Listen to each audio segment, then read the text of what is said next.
What is up, YouTube? Johnny B here again today, and we are going to be working on my FRS. We have a couple of things that we have to install, and that is going to be, we have a rear strut tower brace, and then we have a piece that goes on the actual strut tower in the front that bolts to it and holds the brake booster in place or the brake master cylinder in place. That way when you step on it, it doesn't flex the firewall. So let me show you what those pieces are. So here is the little piece that we're going to be installing. This is a Grimspeed little stopper for the actual brake master cylinder. So I got this from a friend of mine. He came and delivered it to me. Got it really cheap. Normally they go for about $90, so I hadn't really pulled the trigger yet because they seem a little bit expensive for what they are. But I got it for 20 bucks, and it even has like a little piece of aluminum here to kind of protect it from not damaging the master cylinder, where some of them don't have that little spacer there. So this is very simple. As you can see, it's got some holes here on the side of it, and it's just going to be bolting straight to the strut tower. So the actual tower itself, there's two brackets there that I removed, and they're just going to bolt straight to that. So let's go ahead and install it.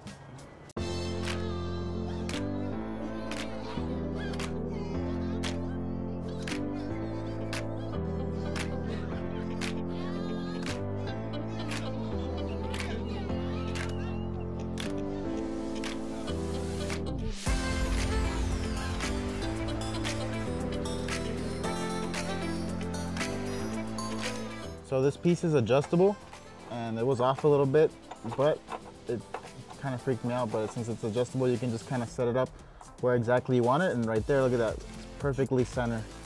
So then I can just go ahead and tighten it down there, and then tighten it. It's pretty much two nuts that tighten them down, and they're like locking nuts, so they'll hold in place. So I'll go ahead and tighten this up a little bit so it stays in place.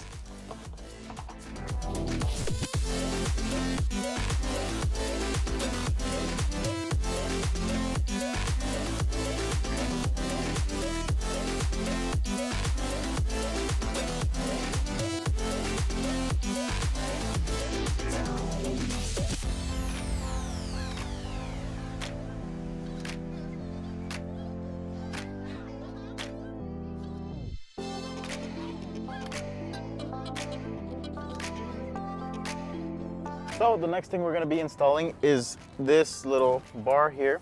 As you can see, I have painted it. It was originally red, and I had to paint a lip kit for someone that was in the pearl white color of the FRS.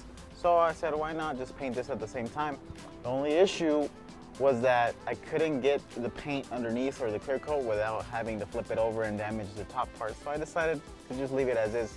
The only visible part was going to be this, and the other part really didn't really matter. But I decided to just flat black the bottom. So you can see it's just flat black and white, so it actually matches the car.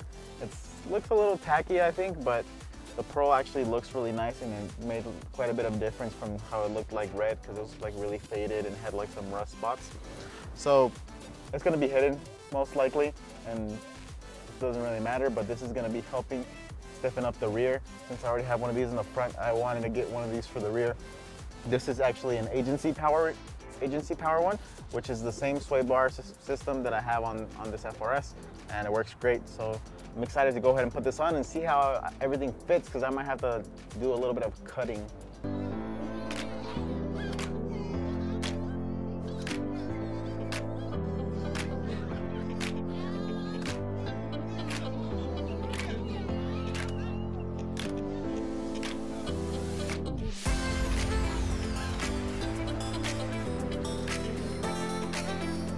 So this is a little piece that I had to cut out from my little inside. I don't even know what that's called actually, but if I put it in that spot, it kind of covers it up. If I remove it, then you get to see it. So I had to cut it out just so it wouldn't be interfering, or if it wasn't like all bent out of shape. So one of the things I had to do is I had to put the nuts in there with my finger, and then kind of get the socket and tighten it all down by hand, because they're fairly long, so it makes it a little bit difficult to reach them. And this agency power one kind of sets up where this side is longer and the front side is shorter, so when it's already installed, it's nice and flat because it has a little bit of an angle to it. So that's mainly the reason why I went ahead and did that. But overall, fitment is perfect. It landed right into both of the studs for both of my rear bags, and I'm not having any issues at all. I do see that there's going to be a little bit of clearance.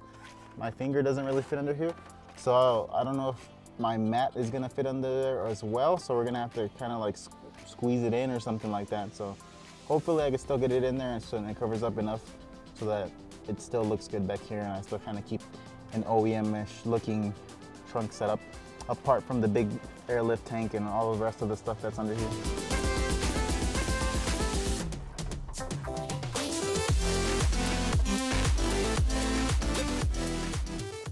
So there it is, all bolted in. I actually had to remove it one more time so we can go ahead and fit this after test fitting it a couple times and having to cut it. And one of the things that I really wanted to do was that I would still be able to access my spare. So there's the spare and all of the components that are necessary to swap out your tire. So if you guys are wondering how I did that, I actually cut a slice underneath it. You can't see it, but it was just enough to let it fold, pretty much let it flex in that spot. And then the edges were cut obviously because I needed to be able to fit them and flex them in there with the actual rear strut tower brace. And one of the things that I never showed was actually my actual trunk setup for the airlift suspension. So you can see the big old tank under there, and you can see my pump right now at the moment. But most of the time, the pump is hidden, and all you can really see is the tank if you really take a look in there. And then where one of the actual clips goes to hold in the inner pieces, I actually went ahead and put the little valve so I can inflate it whenever, like if the compressor were ever to go out, I could easily just inflate the tank and raise the car up. So that's there kind of in a little convenient spot that looks cool, but it also holds that little inner piece at the same time. So now I'm gonna go ahead and add one last thing that's actually gonna hide the actual brace and the compressor.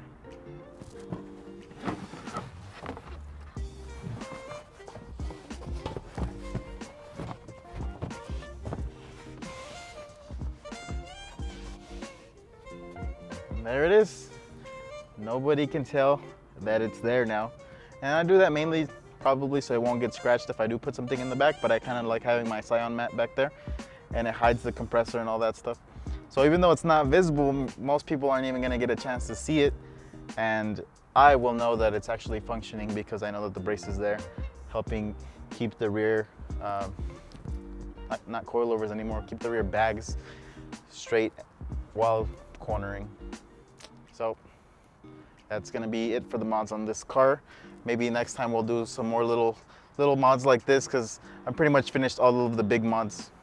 So just when I thought that there was gonna be no other mods that I can do to this car, something always comes up. So now we got the little brace for the actual master cylinder, and that's gonna help out with some pedal feel. So hopefully the brakes are gonna be a little bit more responsive, because normally when you push the pedal, the firewall is pretty flexible. It's a thin little piece of sheet metal, and that tends to move.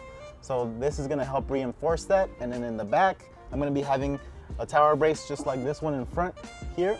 And that's gonna help stiffen the two towers together. So that way when you're cornering hard, they're not flexing and causing, you know, your alignment pretty much to go out of whack. So we'd be, in that case, it'd be like your camber would be going out of whack if it's like flexing a little bit. So you wanna make sure everything's stiff and nothing's moving when you're over there on the track. So that was another little addition that I decided I wanted to do, even though I thought I was pretty much done, but stuff always comes up and other things that you can do. And pretty much since I'm done with the big mods, the built engine, the big turbo kit, the suspension, wheels, tires, body kit, all that stuff, I guess I could move into the interior, but for me, keeping the interior stock, keeping it, you know, normal inside kind of helps me cope with the fact that I've spent a lot of money on this car. But it also keeps it comfortable inside for me, and I think that holds a lot of value for me to not be swapping out other things and keeping, you know, the original stuff that's in the car on the inside at least. And then, you know, there could be some other mods out there that can help improve. I'm sure there are. So I'm gonna be looking around, seeing what I can find next. That way you guys still keep seeing videos on this car, because I know you guys have been missing it. It hasn't been on the channel for a while. And we've been doing a lot of Fiesta ST stuff, a lot of my daily cars, just because this car is done. So I've just been literally driving it around and enjoying it. So Make sure you stay tuned. Make sure you subscribe. Comment down below what mods would you do next to this car. That way I kind of get an idea. And yeah, as always, you guys have a great day.